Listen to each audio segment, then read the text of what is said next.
कौन जात हा कि प्रेम नाचन है कि मेरा कि प्रेम नाचन है कि मेरा कि झूठ भात हा प्रेम चिन्हला नया तुम्हें कौन जात हा प्रेम चिन्हला नया तुम्हें कौन जात हा। हाँ बिल्कुल। और हम चाहें कि हम गा लेने 2-3 गो गाना जो हमने के चाहे और सब कलाकार एक बारी गा ले ओकरा बाद आप लोग जो हमारा गाना के प्यार देले बने जाए। इतारा फैसला नहीं करेगा, फैसला भी की करे हैं इसी में गाए इसी में। शिवानी जी हेलो, रौरा कहनी है कि प्रेम चिन्हेला ना आदमी कौन जात है। सही बात है, प्रेम के आगे सब कुछ बिका जाला। ई भोजपुरिया समाज जुटल बा। अभी एगो हम बैठले चीज लिखनी है, मान मिले सम्मान मिले कछु ज्ञान मिले तहाँ तहाँ जाए के चाहिए, भाव मिले भीतर के तब जाके ओइजा सतुआ सा खाए के चाहिए, मेहर के नीर सनेहर के सागर अगनवा के बीचे बैठ के निहारे के चाहिए, आ प्रेमी मिले यदि सच्चा खरीदार ते शिवानी जी प्रेम के भाई बिकाए के चाहिए।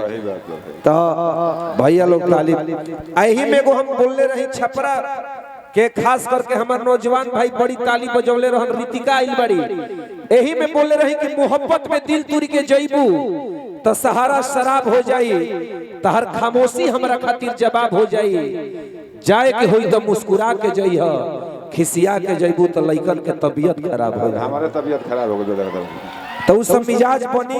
हम चाहब जतनी रितिका खड़ा हो जा लोग सब कोई, तबीयत खराब। रितिका जी, अनुष्का जी, खुशी, शिवानी जी का तो एक से बढ़कर एक गीत हिट है भोजपुरी में। हमारे भाइयों ने कितना रील बनाया है आपके गाने पर, तो भैया का आदेश भी हो गया है।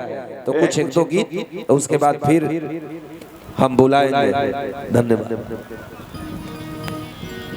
हमने के कलाकार बने जमने के बस आगे चाहिए। क्या गाना है आपको? मैं तो गाने की कह रही थी, लेकिन माहौल ऐसा टाइप के रहे तो हम चाहते कि वही में अपन आदमी चलत रहो, लेकिन जब आप बोलता नहीं तो गाओ जाए, क्या दिक्कत है भैया? वोकल तो नहीं उठा देना।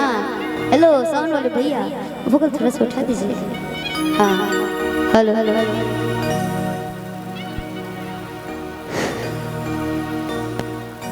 कितना राजा जज के दिलवा टूट जाए, टूट गई टूट गई। ये गीत के आप लोग बहुत प्यार देने रहे अभी मिल, ये बहुत लंबा है। हिमांशु है ना साइड में, अब तो कोई कितना वाले खगरम जब करे न मिजाज के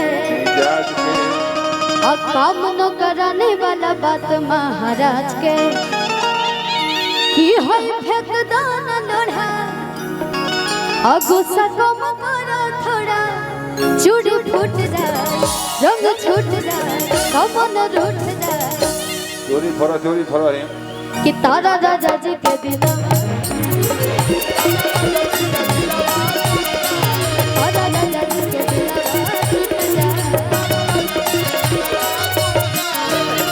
वाले खबर बना करे न मिजाज के, काम न कराने वाला बात महाराज के।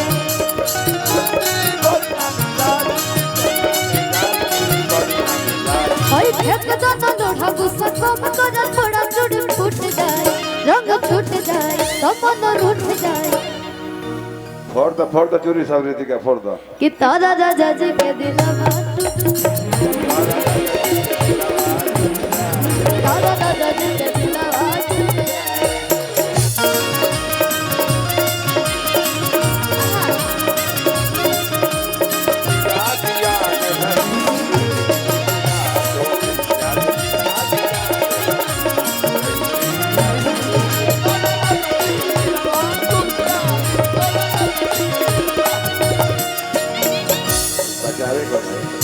कि खिसियालू का है और सियालू का है, कि कदम आलू तो फेंक दिलू आलू का